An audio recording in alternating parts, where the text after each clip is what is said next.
associations dont les leaders sont des femmes migrantes. Nous avons 42 associations aujourd'hui dont les femmes migrantes résidentes en France sont originaires de 20 pays africains.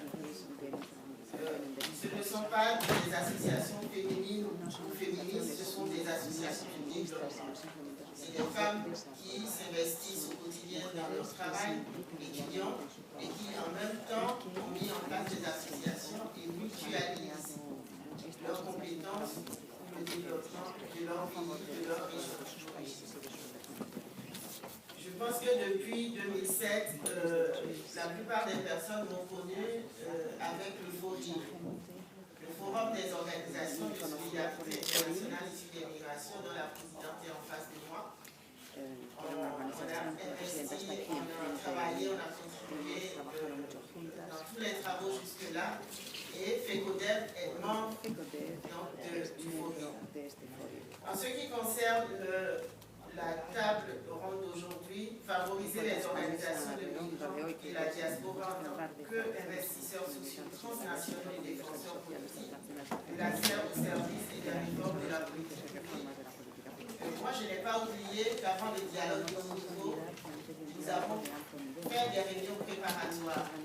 Il y avait une réunion importante, Société civile Afrique, qu'on a organisée au Ghana, avec la participation de PAGMIR, la participation de ADPC, et quelques autres associations, où il était question pas de revendications, mais de propositions. Et nous avons dit qu'il fallait désormais parler de propositions, de partenariat pour l'action.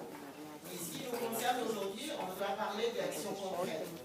Et autour de ces actions, il va falloir définir de quel partenariat il s'agit et de quelle action il s'agit pour ce développement dont on parle. Et en ce qui concerne FECODEV, donc notre association, nous avons toujours eu pour souci de parler de développement endogène. Parce que la définition de ce développement, il faut le rappeler, il faut le dire. Voilà, il me reste une minute.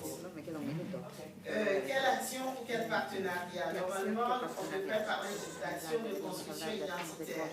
On n'est plus une personne, on est des plateformes. On est des plateformes et nous voulons être solidaires. On échange et il faut mettre en place des passerelles entre les plateformes. Autant les plateformes au niveau national, au niveau continental, il faudrait mettre des stratégies de communication pour que ces plateformes puissent échanger, ne serait-ce qu'au niveau des savoir-faire.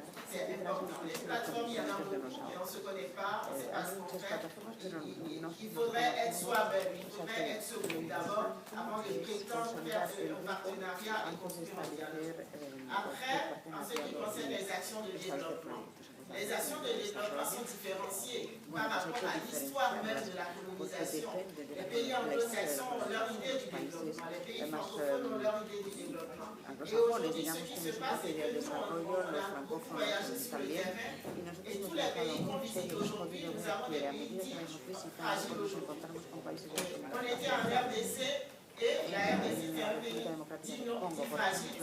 Et tout simplement, le développement en RDC, ce n'est pas le développement bénéfique. Et donc, construire des partenariats avec des parties prenantes du développement dans ces pays, c'est des partenariats spécifiques qu'il va falloir définir. Je pense qu'avec le temps, il y aura des questions et je vais pouvoir répondre. Je vous remercie.